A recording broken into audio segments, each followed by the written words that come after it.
Boa noite, pastor Genuan Lira, homem do céu. Boa noite, pastor. Como é que está, meu irmão? Tudo em paz? Tudo em paz. E aí, meu amigo, como é que estão as coisas aí? Entrando aqui o povo, o Sami, Heroína, LBC, minha filha Breno, o povo está entrando aí, pastor, boa noite. Clodoaldo, meu amigo lá de Santa Cruz, boa noite a todos, sejam bem-vindos, estão entrando aos poucos aí. Pastor, prazer muito grande estar com você hoje à noite aqui, viu? Obrigado, pastor. Prazer é meu, agradeço de antemão o convite. Satisfação grande compartilhar com os irmãos. Amém. Entrando aí o povo, Anne Raquel, minha filha. Pastor, como é que está a saúde? Está melhorzinho aí? Graças a Deus, estamos bem, não temos sentido muitos sintomas graves, nenhum problema respiratório, melhorando cada dia. Ainda bastante cansado, mas cada dia melhor, graças a Deus. Amém. Graças a Deus. Temos orado aí pelo amado. Obrigado. Né? Quero que você saiba que você tem sido uma bênção na minha vida, apesar... Eu acho que a gente nunca se encontrou pessoalmente, né, pastor? Acho que não, pastor, acho que não. Mas um dia a gente vai... Um dia, quem sabe, né? Com certeza. A gente não se vê aqui, a gente vai se ver lá na eternidade, né? Com certeza. É verdade, viu? Mas, querido, eu quero dizer a você que, primeiro, eu quero agradecer pelas as suas lives no Instagram, no YouTube. Eu quero dizer que eu escutei todas elas e recomendo. São 10 sobre o céu. Não são 10, é isso? São 10, até agora são 10. 10, rapaz, até agora, eu disse a minha filha hoje, quando a gente estava voltando da caminhada, eu escutei 10 para fazer 10 perguntas a ele hoje. É claro que não vai dar para cobrir tudo, o tempo é pouco, mas vai dar um aperitivo para que as pessoas possam depois, quiser com mais detalhe, entrar no seu Instagram, genuan.lira, e também no YouTube, canal do YouTube, e aí você vai se deliciar como eu me deliciei. Pastor, eu fiquei tão empolgado que já preparei 2 mensagens sobre o céu. O céu, estou preparando, né? O céu, a parte esquecida e a beleza do céu, né? Então, preparando essas mensagens. Domingo vou pregar sobre os pais, mas no futuro, e eu te agradeço. Sei também que você está escrevendo um livro, não é isso? É verdade, é verdade. E assim que sair esse livro, eu quero ser um dos primeiros a adquirir e socializar aqui com o povo, viu? Tá bom. Prazerzão aí tê-lo aqui conosco. Mas vamos aqui falar do céu. O céu é maravilhoso, é muito bom falar sobre o céu. Que maravilha, as pessoas têm medo, mas é a nossa pátria, é o lugar que a gente vai, né? É a casa do Pai, né? É muito... Rapaz, eu fiquei maravilhado. Todo dia de manhãzinho eu acordava com Genuan Lira. De 6 horas no Instagram. Por isso que eu digo que você para mim é o homem do céu. Amém. Amém. Queridão, então me diga uma coisa. Vamos começar aqui com a seguinte pergunta. Como acontece a mudança do salvo, do que crê no Senhor Jesus Cristo para o céu? Como vai ser a sua recepção no céu? Como é essa mudança? Hoje eu estava conversando com o jovem, aí o jovem disse, não, eu vou apagar aqui e aparecer logo lá. Ele disse, mas quem é que vai te levar? Como é que vai te recepcionar lá? Então, fala um pouquinho para nós aí. Tá bom, pastor. Esse é um aspecto muito interessante, porque, querendo ou não, todos nós estamos caminhando para esse momento em que vamos entrar na eternidade. Podemos dizer que cada dia a mais é também um dia a menos, dentro do número de dias que o Senhor Deus determinou para nós. Então, é importante saber como é que vai ser esse momento. Quando sairmos daqui, quando deixarmos essa vida, como será a nossa introdução no céu? Bem, a mudança é instantânea, não existe nenhum intervalo que alguns chamam de sono da alma. Algumas seitas, especialmente os adventistas, falam muito sobre isso. Eles interpretam erradamente alguns versos do Antigo Testamento, nos Salmos, quando o salmista diz os mortos não te louvam, somente os vivos. Então, eles não pegam o contexto direito e não levam em consideração o avançar da revelação. No Novo Testamento, nós temos muito mais informação, e simplesmente eles falam de um período de sono da alma, ou na teologia católica ainda existe a ideia de purgatório. Nenhuma dessas coisas se encontra na Escritura. O que a Bíblia diz é que a nossa mudança para o céu é imediata, nós sairemos dessa vida, estaremos ausentes aqui e presentes com o Senhor. Pela história do rico e Lázaro, que eu creio que é uma história, não uma parábola, nós vemos, o texto bíblico diz que Lázaro morreu e os anjos o levaram. Então vemos aí um ministério importante dos anjos. Os anjos, que são espíritos ministradores em favor dos que vão herdar a salvação, eles serão aqueles que virão levar o salvo para a presença do Senhor, segundo Lucas 16. Quanto à nossa chegada, a cena de Atos 7, com a chegada de Estevão, é simplesmente maravilhosa. O Senhor Jesus Cristo em pé, esperando para receber o seu servo. A Bíblia descreve Cristo geralmente como sentado à direita de Deus. Uma vez que a sua obra foi consumada, ele está sentado à direita de Deus nos céus. Mas, no momento em que Estevão está chegando, Estevão teve a bênção de ver o céu antes de morrer. Poucos minutos antes, ele viu a glória de Deus, o texto diz isso, e viu o Senhor Jesus em pé. Isso significa que Cristo estava ali para recepcionar o seu servo na chegada no céu. Além disso, a Bíblia fala dos amigos que nós iremos conhecer, amigos que fizemos nessa vida. Até o Senhor fala sobre amigos feitos por meio das riquezas de origem iníqua, isso é, nós investimos na obra de Deus e por meio desse investimento muitos foram salvos. Esses estarão também nos aguardando e seremos recepcionados por esse grupo de amigos, os velhos e os novos, que nós iremos conhecer ao chegar no céu. Assim vai acontecer a nossa mudança e assim será a nossa recepção à casa do Pai. Amém. Por isso que eu gosto daquele, né? Que diz, tenho amigos fiéis lá no céu. Exatamente, exatamente. Desfrutam o gozo da luz. Que lindo, maravilhoso. Querido, eu já ouvi muitas histórias de pessoas perto já para partir, né? Para fazer essa mudança para o céu. Relatos de servos do Senhor na hora da sua partida. Você conhece alguns relatos que podia compartilhar conosco? Sim, conheço. Um relato muito interessante é do grande evangelista Moody, D.L. Moody, americano, que perto da sua morte a família toda estava ao redor, no leito, e pouco antes de morrer, ele começou a falar acerca de pessoas que já haviam partido, a família conhecia. Ele começou a dizer assim, a terra desaparece, o céu se abre. E o filho que estava ao lado disse, pai, talvez você está sonhando. O senhor está sonhando? Disse, não, eu não estou sonhando. Ele estava contemplando e falando de pessoas que haviam partido, e num determinado momento, ele chamou o nome de 2 netos dele, Dwight e Irene. Ele falou, ele simplesmente gritou como se estivesse correndo para o encontro deles. Dwight, Irene. E eles entenderam que ele estava encontrando-se com essas crianças que haviam partido. Então, esse é um relato fantástico, histórico, que ficou registrado pela família do Moody no momento da sua partida. Mas, mais perto de nós, eu ouvi o testemunho do missionário Jerry Leonard, que foi missionário ali na região do Cariri, no Ceará. Foi professor do seminário por muito tempo. E durante os anos em que ele estava levantando recursos para a construção do novo campus, ele pegou câncer de intestino e, por meio dessa doença, o Senhor levou para o céu.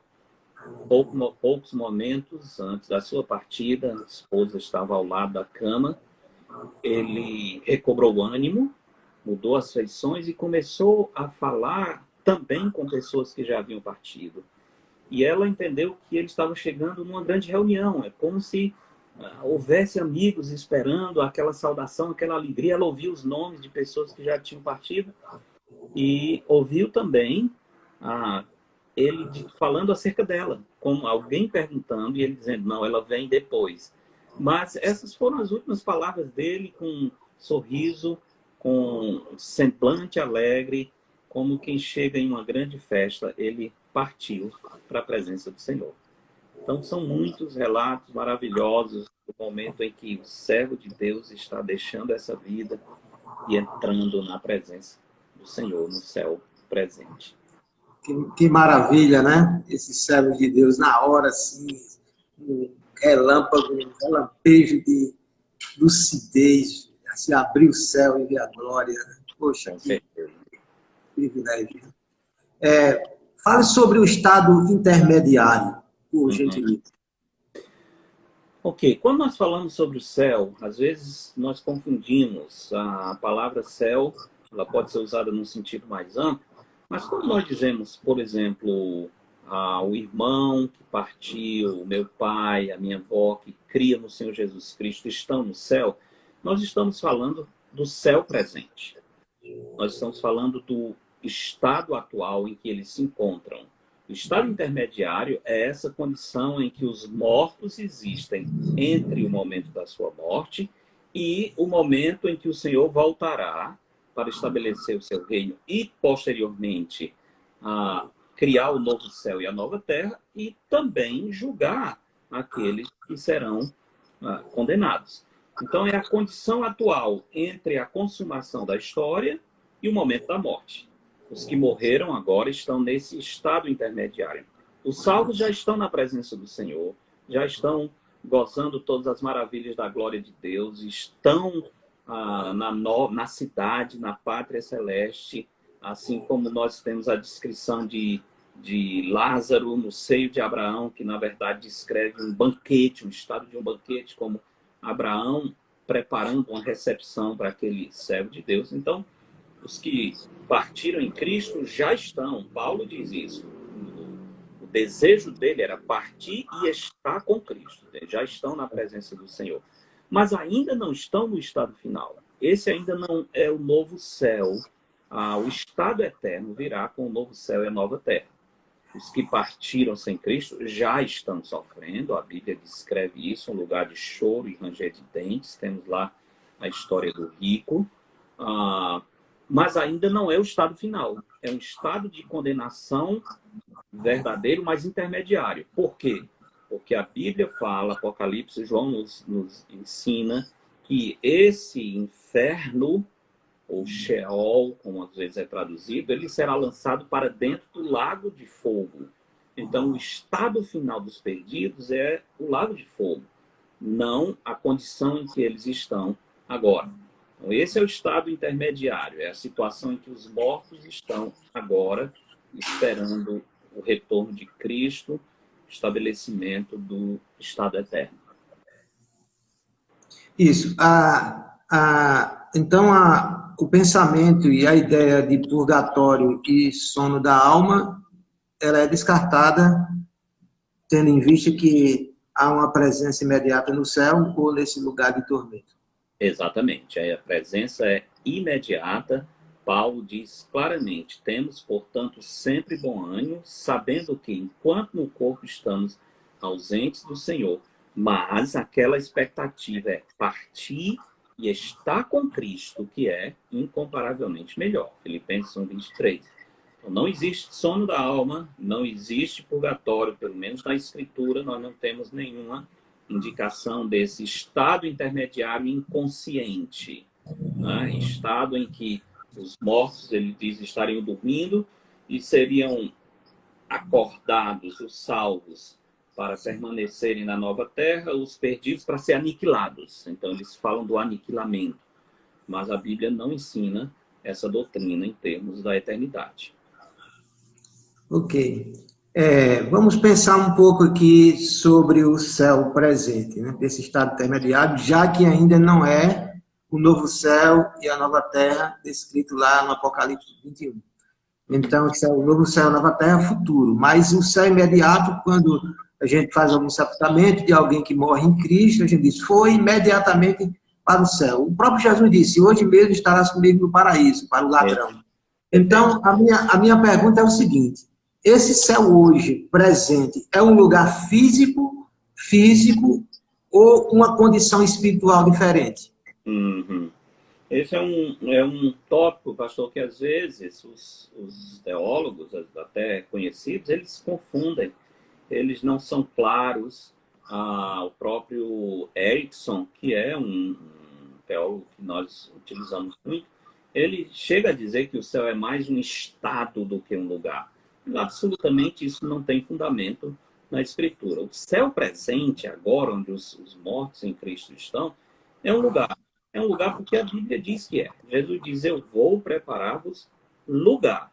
Ele usa essa palavra claramente em João, capítulo 14.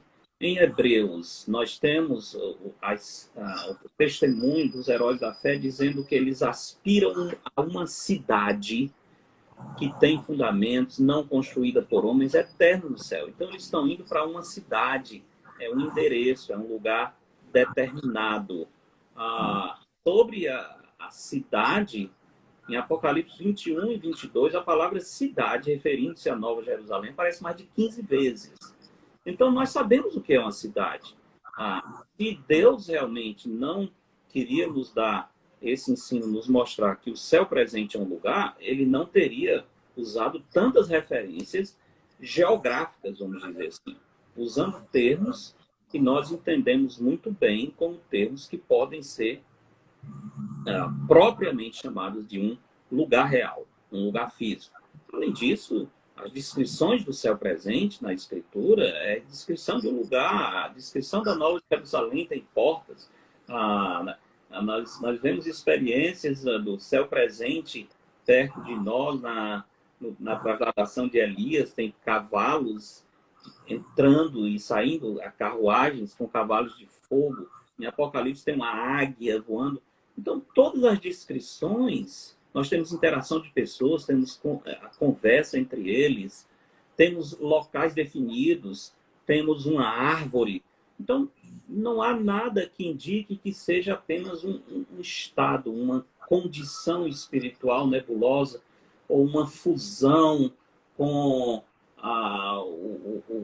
o nada, ou nirvana, como os hindus muitas vezes falam, os budistas, uma diluição da consciência ou da personalidade. Absolutamente. Nós continuaremos sendo quem nós somos e estaremos em um lugar determinado, palpável, vamos dizer assim, sensível, porque a Bíblia descreve dessa maneira. Paulo diz, a nossa pátria está nos céus. Nós aspiramos a essa pátria. Então, nós não estamos em busca de uma condição espiritual, de um estado. A Bíblia descreve esse lugar, o céu presente, como realmente um lugar físico. Agora, às vezes, quando falamos do céu como lugar físico, cria uma confusão, porque nós fomos doutrinados, infelizmente, o cristianismo sofreu uma influência do neoplatonismo. O Platão ensinava que nós vivemos em um mundo de sombras e que a realidade pura está no mundo das ideias, e isso foi desenvolvido para dizer que matéria é por si só contaminado e o espírito é puro. Isso desenvolveu-se uma heresia que foi combatida muito cedo na história do cristianismo, que foi o gnosticismo. Nós, de certo modo, fomos infectados por essa heresia de achar que o que é material é impuro, só porque é material. Absolutamente. O fato de dizer que o céu é um lugar físico, o fato de ser físico, não tira a santidade, o aspecto sagrado e puro do céu. É verdade. Tá? Então, isso é muito claro. Jesus ressuscitou em um corpo santo, mas um corpo material, tangível. Tanto que ele perguntou aos discípulos, vocês têm alguma coisa para comer? Claro, por que Jesus pediu para comer? Era para que e ele disse, eu não sou um fantasma, toquem em mim. Um fantasma não tem essa substância. Então, o lugar ser físico não é menos santo porque é físico. Jesus não era menos santo depois da ressurreição porque tinha um corpo físico. Ótimo. Partindo dessa premissa, né, que o céu é um lugar físico e que as pessoas por conseguinte, um lugar relacional entre as pessoas. E há muita dúvida, a título de curiosidade, de como essas pessoas estão vivendo lá no céu. Como é esse tipo de relação? Até suscita as dúvidas de aquela pessoa que foi casado, né? Depois o cônjuge morreu, aí depois casou de novo, aí no céu não tem casamento, como vai ser essa relação? Já que não tem amnésia no céu, né? Nós vamos saber exatamente com quem a gente casou, na minha opinião. Se eu estiver errado, você pode me corrigir. Mas, assim, em termos práticos, há algumas indicações, algumas aferências da sua parte de como hoje, de como essas pessoas, os salvos, estão vivendo no céu presente? Sim, sim. Apocalipse capítulo 6, o verso 9, temos o relato do quinto selo, que diz: quando ele abriu o quinto selo, vi debaixo do altar as almas daqueles que tinham sido mortos. Então, João está falando de pessoas que haviam sido mortas por causa da palavra de Deus e por causa do testemunho que sustentavam. Clamaram em grande voz. É interessante isso. Eles clamaram em grande voz. Eles têm voz. Eles podem se expressar. Sai som da sua garganta. Eles viram. É exato. Até quando, ó soberano Senhor, santo e verdadeiro, não julgas nem vingas o nosso sangue dos que habitam sobre a terra? Eles lembram que foram martirizados, eles sabem que os que cometeram o crime estão vivos, eles sabem que ainda não foram julgados, e eles têm um senso de justiça aguçado, que eles clamam ao Senhor como uma oração imprecatória, que o Senhor faça justiça. Outro detalhe é, eles oram, eles estão orando, eles estão fazendo uma pergunta ao Senhor. Ou seja, se eles estão fazendo uma pergunta, é porque eles querem aprender. Os que estão no céu presente, eles aprendem. E nós continuaremos aprendendo, perguntando coisas, crescendo no nosso conhecimento de Deus e da realidade de modo geral. Então, eles perguntam ao Senhor. Cada um deles foi dado uma vestidura branca. Eles têm uma vestidura branca, logo eles têm corpo. Não é? Espírito não veste roupa nenhuma. E aqui João diz que eles receberam vestiduras brancas. E lhes disseram que repousassem ainda por pouco tempo, até que também se completasse o número dos seus conservos e de seus irmãos que iam ser mortos, como igualmente eles foram. Então eles estão em perfeita consciência nesse momento. Eles têm a identidade, eles sabem quem eles são, eles lembram do que aconteceu, eles não perderam conexão com a história, eles sabem que a história está desenvolvendo. Aliás, no céu, eles têm muito mais consciência do plano de Deus. E tem muito mais anseio para que a história desenvolva e que o Senhor cumpra aquilo que nós conhecemos que Ele vai fazer, como exercendo justiça nesse mundo. Os que estão no céu têm memória, a identidade deles não muda, eles têm corpos, eles se relacionam, eles oram, eles têm conhecimento de que nós estamos aqui na terra. É assim a vida no céu presente. Quanto aos casados, né? Essa é uma pergunta, né? Alguém diz: poxa, eu amo tanto a minha esposa, tá? Se não puder estar com a minha esposa, o céu não será tão bom. Espero que todos os casados tenham essa sensação. Tem alguns que, infelizmente, estão animados porque dizem que é só até que a morte os separe. Então, estão contando os dias. Espero que não seja o caso de ninguém. Mas não há o relacionamento de casamento comum no céu. Agora, não existe ideia nenhuma de casamento no céu? Claro que existe. Claro que existe. Existe o casamento supremo. Nós vamos entender que o casamento aqui na Terra foi uma preparação para entender o casamento supremo e perfeito de Cristo com a sua igreja. A ideia de casamento não se perde. Pelo contrário, o nosso casamento aqui é uma preparação para entender o ideal do casamento que vai acontecer quando Cristo se unir com a sua igreja. Tá? O noivo perfeito com a sua noiva, santa, purificada, sem mancha e nem ruga. Nós saberemos que fomos casados? Óbvio que saberemos. Nós conheceremos os nossos filhos salvos? Claro que conheceremos. O que vai acontecer é que a amizade que nós tínhamos aqui, ela não vai se acabar, ela vai se aprofundar. nós estaremos muito mais perto uns dos outros, nós estaremos desenvolvendo uma comunhão muito, muito mais perfeita e vamos desfrutar com os nossos cônjuges dessa comunhão aprimorada de um modo muito especial e singelo. Nós saberemos, evidentemente, a quem nós fomos, a nossa família, e estaremos juntos, no caso de casados que creem no Senhor Jesus Cristo. Não tem na Escritura nenhuma ideia de que essas bênçãos do casamento, como a amizade, o companheirismo, a vida a dois, que isso se acabe. Deus foi o idealizador do casamento. Ele é que abençoa a aliança conjugal. E ele prepara essa aliança conjugal para que nós possamos entender melhor o casamento de Cristo com a sua igreja.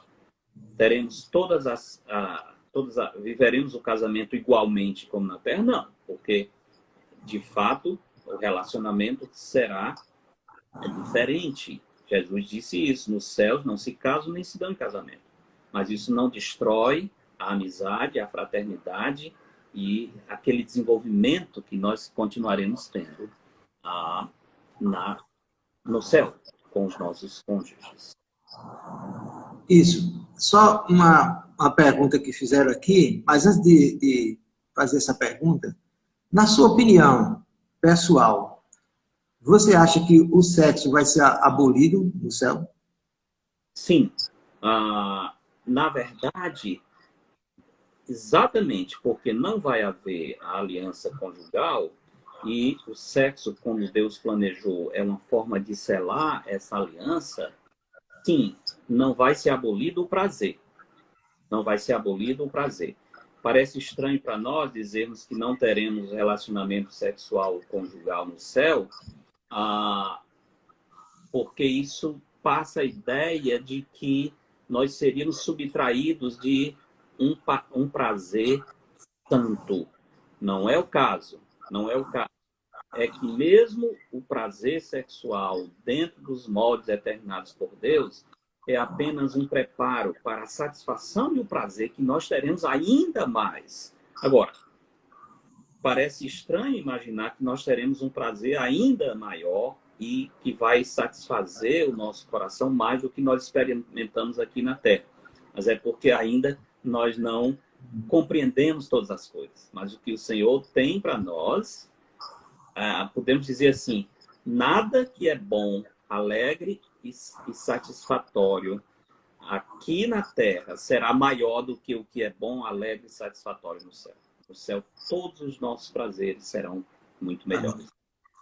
Amém. Um dos nossos amigos aqui, pastor, pediu para que você pudesse comentar um pouco sobre aquela palavra de Jesus, quando ele disse para o ladrão, hoje mesmo estarás comigo no paraíso. O paraíso, nesse texto, é uma referência ao céu agora imediato ou um outro lugar? Refere-se ao céu. O paraíso é uma palavra que é utilizada, por exemplo, em referência ao Jardim do Éden. De fato, essa palavra terminou-se sendo quase uma descrição do Jardim do Éden. E nós encontramos, como é que nós sabemos, né, já antecipando um pouquinho aqui, que Deus preservou o Jardim do Éden? Porque nós temos a árvore da vida, que era a marca do Jardim do Éden, e essa árvore aparece em Apocalipse, e inclusive na carta à igreja em Esmirna, há uma promessa que aqueles, de fato na igreja em Éfeso, que os salvos irão se alimentar da árvore da vida, Apocalipse capítulo 2, verso 7, que se encontra no paraíso de Deus. Se encontra no paraíso de Deus.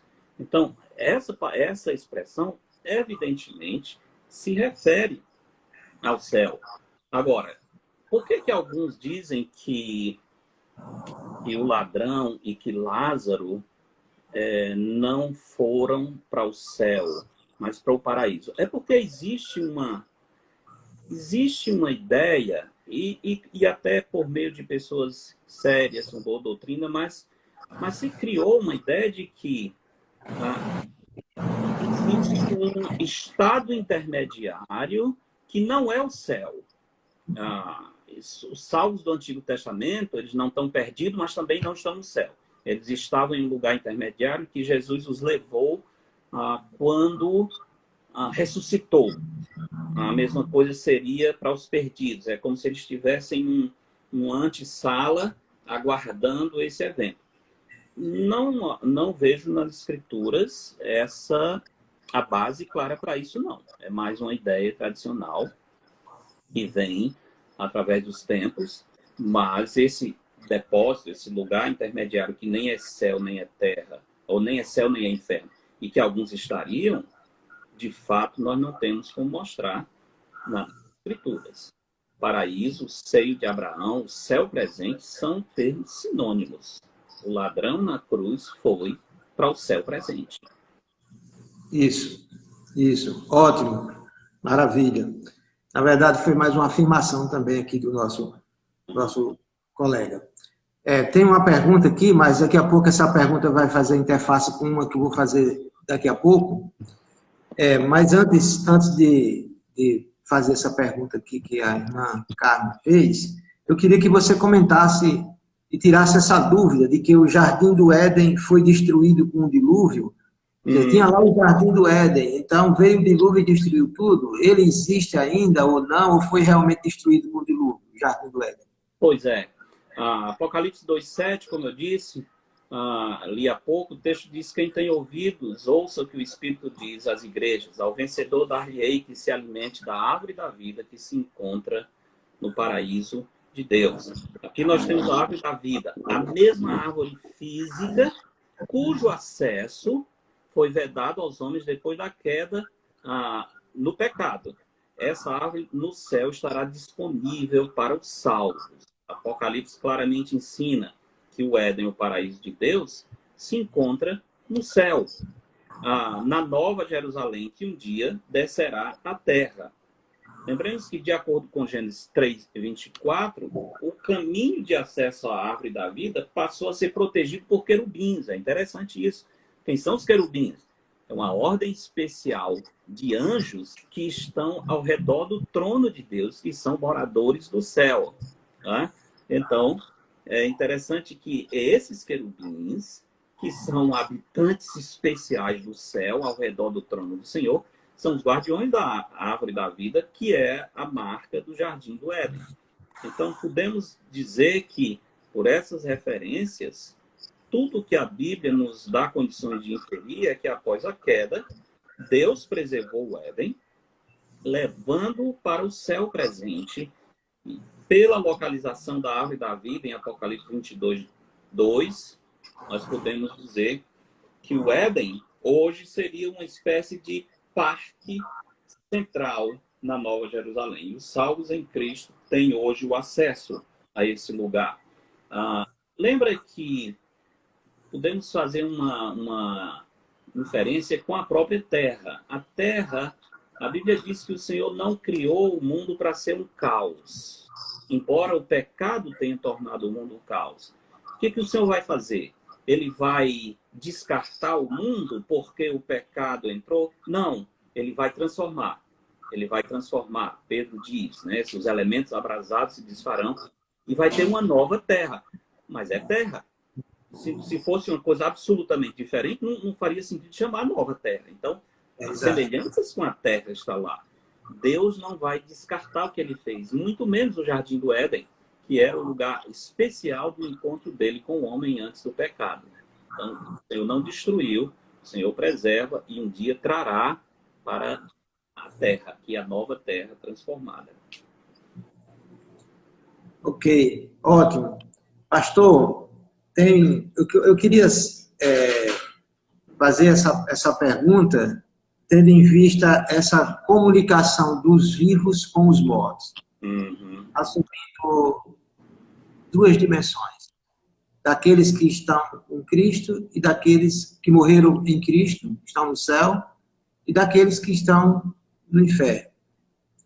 Se há essa comunicação, essa conexão, e é possível imaginar que esses mortos terão uma conexão com os vivos na Terra. Se isso é possível. E ainda mais, É possível, por exemplo, que os amigos que morreram em Cristo, se eles de alguma forma estão informados de coisas que acontecem aqui na Terra e se eles estão vendo o que a gente faz aqui na Terra. Uhum. Pastor, eu acho que, de novo, a texto de Apocalipse capítulo 6, quinto selo, os mortos sob o altar, clamando por justiça e ouvindo do Senhor a resposta que eles deveriam esperar um pouco mais, até que outros irmãos também fossem martirizados. Isso indica que eles sabem o que está acontecendo aqui na Terra. Isso indica, eles falam para Deus, dizendo, Senhor, até quando? Ou seja, o Senhor ainda não cumpriu. Como é que eles sabem que aqueles que os martirizaram não tinham sido mortos ainda? Então, não há dúvida de que há um conhecimento, sim, dos que estão no céu sobre os fatos aqui na Terra.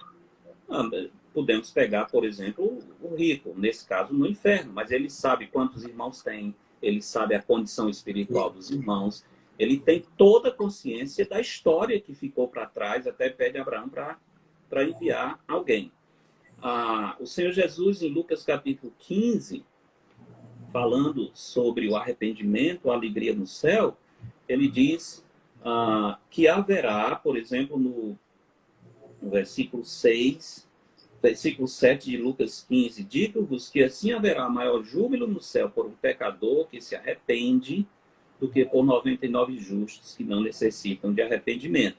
E no verso 10, na próxima parábola, que é a parábola da dracma perdida, ele diz, eu vos afirmo que, de igual modo, há júbilo diante dos anjos de Deus por um pecador que se arrepende. A pergunta é, quem é que está se alegrando diante dos anjos de Deus? Juntando com o Apocalipse 6, é muito, muito provável que sejam salvos em Cristo, que estão orando pelos que estão aqui, que estão sabendo que alguém por quem eles oraram, que eles pregaram talvez, um querido entregou a vida a Cristo e que em breve estará com eles. E a notícia da conversão de um pecador causa alegria no céu. Não são os anjos, é diante dos anjos. Lembra? Olha que a expressão não é que os anjos se alegram. É alegria diante dos anjos de Deus, por um pecador que se arrepende. Então, eu creio que nós temos sim como dizer biblicamente que eles sabem o que está acontecendo, que eles têm conhecimento da história, que eles recebem informações, no mínimo, vamos colocar assim a pior hipótese de que não haja nenhuma conexão e de que eles não tenham noção nenhuma do que estivesse acontecendo aqui. No mínimo, para ser coerente, eles iriam saber por meio dos que estão chegando. Porque os que chegam também chegam com a memória, com toda a informação. Não é? No mínimo, eles chegariam dizendo, olha, imagina, meu pai está com Cristo e alguém chegou recente e disse, olha, seu filho está em lugar tal, está servindo o Senhor assim, fez isso, aquilo. No mínimo, essa informação nova eles estão recebendo todo o tempo. E só pontuar que é vedado a comunicação direta dele conosco, né? Com certeza. Em comunicação com os mortos, de jeito nenhum, até no momento em que Moisés e Elias descem no monte, eles não têm comunicação com Pedro e os outros, né? E a Bíblia condena completamente qualquer tentativa de comunicação com os mortos, que é a necromancia. Isso é terminantemente condenado. Eu acho que alguém fez uma pergunta há pouco, aqui, mas eles podem, acho que é a mesma pessoa, Carmen, mas eles podem aparecer aqui na Terra para alguém? Em tese, sim. Em tese, sim, porque Elias e Moisés, naquele momento especial, lá no Monte da Transfiguração, eles apareceram. Mas lembra que aquilo é uma situação muito específica, relacionado ao ministério do Senhor Jesus, o plano de redenção. Na verdade, eles vêm falar com Cristo acerca da conclusão do seu ministério que estava para acontecer com ele em Jerusalém. É uma coisa muito, muito especial. Então, é possível? É possível, mas é comum? Não podemos esperar isso, porque a Bíblia diz que não devemos ter essa comunicação. A Bíblia fala de anjos, sim, aparecendo. Anjos em forma de homem apareceram a várias pessoas no Antigo Testamento, no Novo Testamento, Pedro na prisão, enfim. Então, agora, o que acontece? Duas coisas muito importantes. Por que hoje não temos como atestar e defender essas aparições, essas revelações? Por um fato simples. Nós temos a Bíblia Sagrada, que é a revelação completa do Senhor. Enquanto no passado eles não tinham toda a revelação. Então o Senhor usava os anjos muitas vezes como agentes de revelação.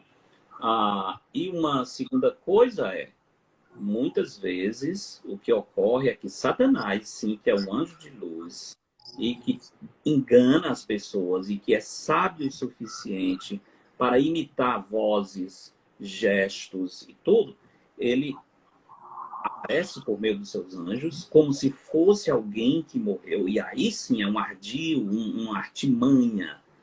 É algo que o inimigo planeja para aprisionar as pessoas. Mas não que seja uma aparição realmente de alguém que já morreu.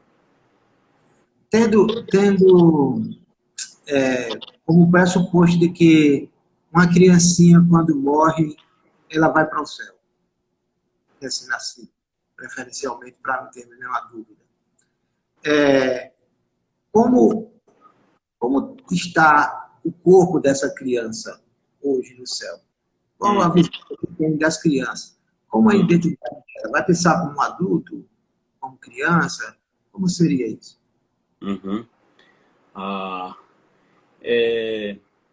Essa é uma boa pergunta. É uma boa pergunta. E deixa eu dizer algumas coisas. Primeiro, eu creio que há na Escritura bastante informação para dizer que as crianças, vamos imaginar as crianças que morreram antes de nascer, crianças em idade abaixo da idade da razão, eu acho que há bastante base na Escritura para dizer que elas estão salvas. Porque não eram pecadoras? Não é porque não eram pecadoras, no sentido de que o pecado nos contamina já no momento da concepção, é uma herança que nós recebemos, vamos dizer assim, geneticamente. Nós somos parte de dois pecadores. Então, todos nascem em pecado, o Salmo 51 diz isso. Mas essa criança não praticou obras. O julgamento é por meio de obras. Cristo, na sua morte, Deus, na sua graça, por meio da morte de Cristo, faz provisão especial para esses. Davi tinha essa expectativa, eu irei a ele, falando do seu filhinho que havia morrido, e ele não virá a mim. Não, Davi já no Antigo Testamento tinha essa expectativa. O Senhor Jesus diz, dos tais, falando das crianças, é o reino dos céus. Até diz que os seus anjos veem a face do Senhor. Então, parece que há até essa ideia de que o Senhor usa anjos para dar uma proteção especial para as crianças.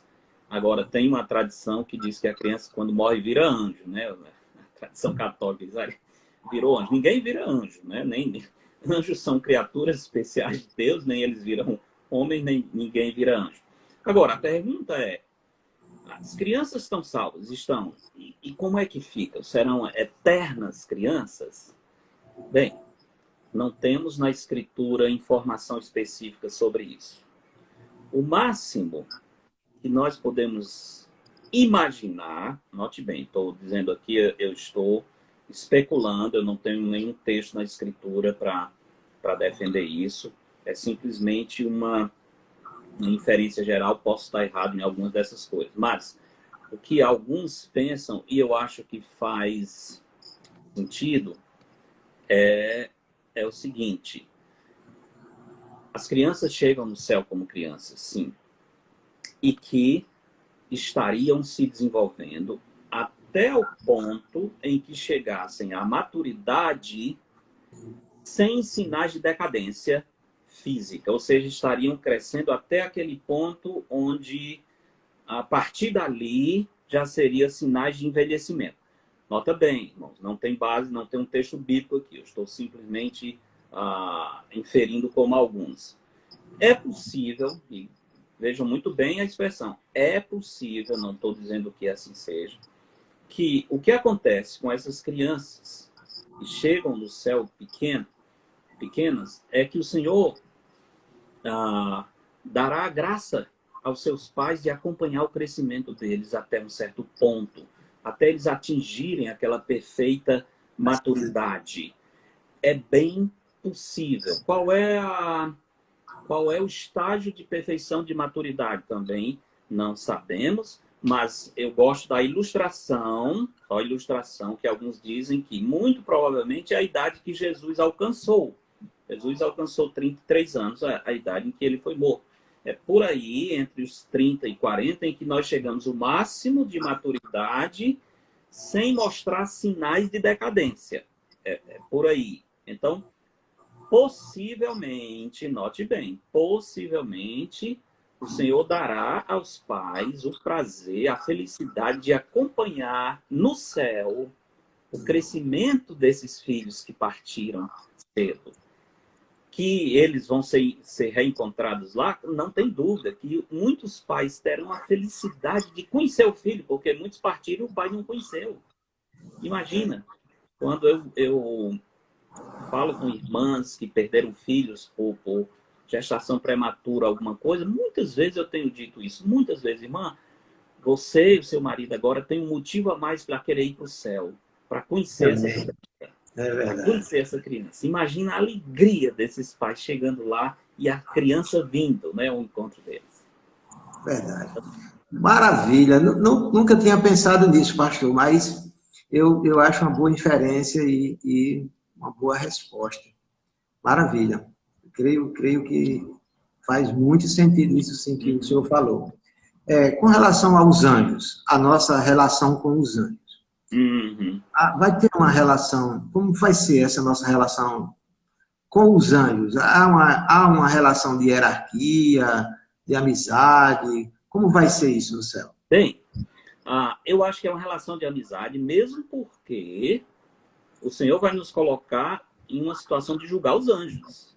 Há um aspecto em que, porque nós temos a imagem de Deus de um modo especial que os anjos não têm, e que nós fomos agraciados com aquilo que os anjos não foram, que é a redenção pelo sangue de Cristo. Não existe sacrifício para a redenção de anjos, por isso os que pecaram foram banidos e estão eternamente condenados. Mas Deus nos deu uma graça especial de, embora caídos em pecado, sermos resgatados, ter a imagem refeita pela obra do Senhor Jesus Cristo, comprados pelo sangue de Cristo. Isso nos coloca, de certo modo, num patamar acima dos anjos, acima dos anjos. Agora, a Bíblia diz que os anjos são espíritos ministradores em favor dos que hão de herdar a vida eterna. Existe uma tradição católica interessante, que é a instituição do anjo da guarda. Infelizmente, isso vai muito longe, e também nas religiões esotéricas há muito essa tentativa de descobrir o seu anjo, o anjo da guarda e tal. Nada disso tem fundamento na Escritura. Mas a Bíblia sim diz que o anjo do Senhor acampa-se ao redor dos que o temem os livros. Está escrito isso. Que os anjos são espíritos ministradores em favor dos que hão de herdar a vida eterna. Eles têm um papel que os anjos os levarão para a presença de Deus. E temos os anjos agindo na oração, lá em Daniel. Daniel está orando, e o anjo do Senhor vem, ele atrasou em 21 dias por causa da luta com o príncipe do rei da Pérsia. Ou seja, ele diz, Daniel, o Senhor ouviu a oração e eu vim trazer a resposta, mas eu fui interrompido por esse príncipe do rei da Pérsia, que é um ser espiritual, naturalmente, e ele precisou de reforço espiritual. É muito interessante pensar nesse mundo invisível aqui à nossa volta, que nesse momento aqui perto de nós talvez estejam acontecendo batalhas épicas nessa dimensão espiritual que a gente não tem a menor noção, porque nós estamos presos em 3 dimensões. Mas ali estava, então o anjo vem trazer a resposta a Daniel. A Bíblia mostra que a interação, João viu os anjos, João falou com anjos no céu, os anjos estão adorando com os 24 anciãos, com os salvos. Então, há uma interação muito comum entre os salvos no céu presente e os anjos.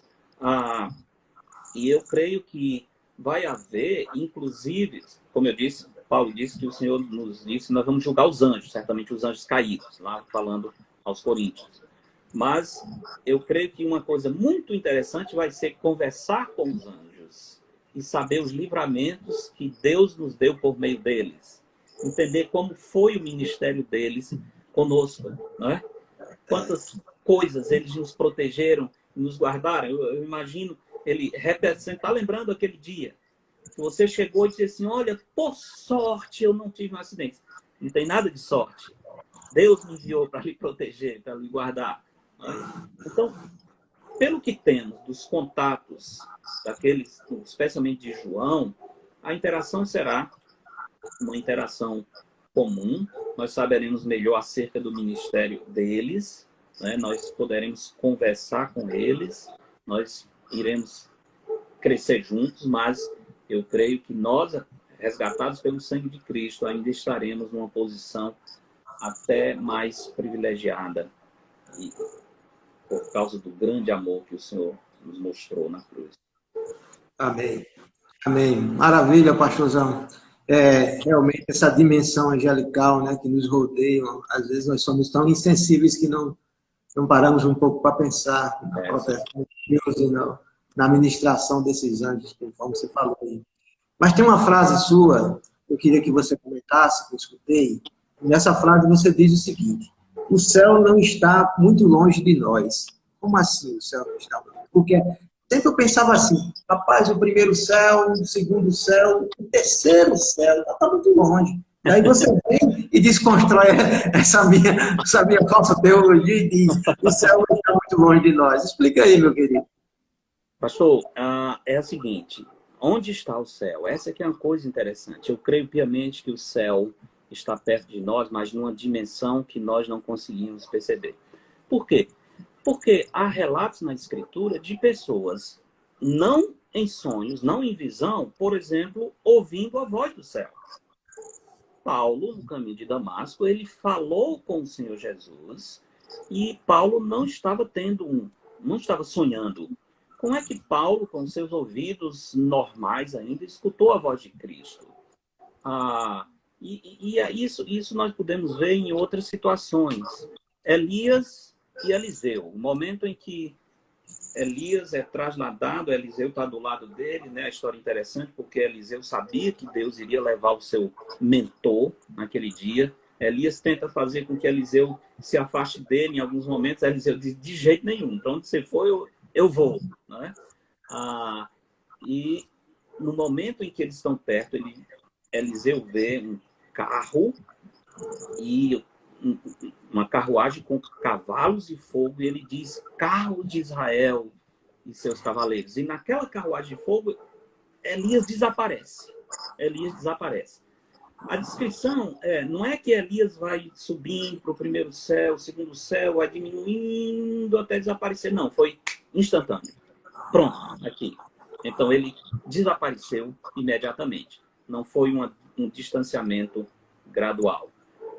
Então, se o céu, Elias foi para o céu, estava ali tão perto que instantaneamente ele entrou, é como se uma janela, uma porta foi aberta para uma outra dimensão e agora eu não consigo mais enxergar, mas ele continua lá perto. Jesus está no céu, mas Paulo está escutando a voz do Senhor. No batismo, é interessante, Jesus está sendo batizado e a voz do céu, eis o meu filho amado em quem me comprazo. O Espírito Santo desce em forma de pomba. É interessante isso. Em forma de pomba, é como se ele apareceu de repente e estivesse ali bem perto. Lá no templo, perto da morte do Senhor, quando ele está nos últimos momentos, os gregos querem ver Jesus e naquele episódio, João capítulo 12 diz que veio uma voz do céu. Até eles pensavam que tinha sido um trovão ou um anjo. Não foi um anjo que falou. E todo mundo ouviu. Todo mundo ouviu. Então, essas várias situações nos indicam que o céu está mais perto. Hoje estarás comigo no paraíso. É uma coisa rápida, ausente do corpo, presente com o Senhor. Não é tanto a ideia de que você vai fazer uma viagem longa, mas que está tudo aqui ao redor, só que nós não temos acesso. Isso, ótimo. Tenho aqui uma do pastor José Soares, nós temos ainda aqui 3 minutinhos, e ele diz, a referência feita com relação a Apocalipse 6, que alguns estão orando, não seria esse o argumento dos católicos em buscar a intercessão de quem já morreu, como os santos, por exemplo? Não sei, eu não sei se os católicos utilizam isso, mas se utilizam, estão utilizando errado, porque, primeiro, não são os vivos que estão pedindo que eles intercedam. Eles estão, na verdade, orando, nem tanto especificamente pelos que estão aqui, mas eles estão orando pelo plano de Deus, que Deus realize e avance o seu plano de justiça. Naturalmente, nesse avançado plano de justiça, vai envolver os salvos, vai envolver o exercício do julgamento do Senhor no tempo e no espaço. Mas, se eles utilizam isso, não tem base, porque ninguém está pedindo para os santos lá interceder. Depois disso, o grande problema é que Paulo diz em Timóteo que há um só Deus e um só mediador entre Deus e os homens. E esse é Jesus Cristo, o homem. Não há em nenhum local da Escritura essa ideia de que os mortos estão intercedendo em favor. Agora, também tem um detalhe importante. A Igreja Católica, quando fala da intercessão dos santos, ela não está falando simplesmente de oração, como naquele sentido lá de Apocalipse 6, como nós oramos hoje, alguém orando pedindo ao Senhor que abençoe. Não, a intercessão dos santos é um meio de adquirir graça para a salvação. A intercessão de Maria, como Maria chamada medianeira, eles não estão dizendo que Maria estaria orando pela igreja de Cristo, não. Maria está intercedendo para a salvação do pecador. É essa a ideia da intercessão dos santos, que não tem nada a ver realmente com Apocalipse capítulo 6. Ok, obrigado, pastorzão. Deus te abençoe aí na terra boa. Nós temos 2 minutos aqui. Rapaz, a gente fala a noite inteira do céu, maravilha. Mas eu quero dizer para quem está acompanhando aqui, você pode entrar no Instagram do pastor Genuan.lira ou no YouTube dele e tem lá 10 lives sobre o céu, maravilhosa. Você pode... E logo ele vai lançar o livro dele. Eu já faço o compromisso aqui de divulgar aqui em Natal o seu livro sobre o céu. Fica aí um minutinho aí para suas considerações, um minutinho mesmo, para suas considerações finais. E deixa aqui o meu abraço, desejar que Deus te abençoe, que se recupere aí o mais rápido possível. E que Deus abençoe todos que participaram aqui, pastor Rodrigues, pastor Ponte, Celo, pastor Manuel, que vai trazer a live na próxima semana, na quinta-feira, sobre o milagre.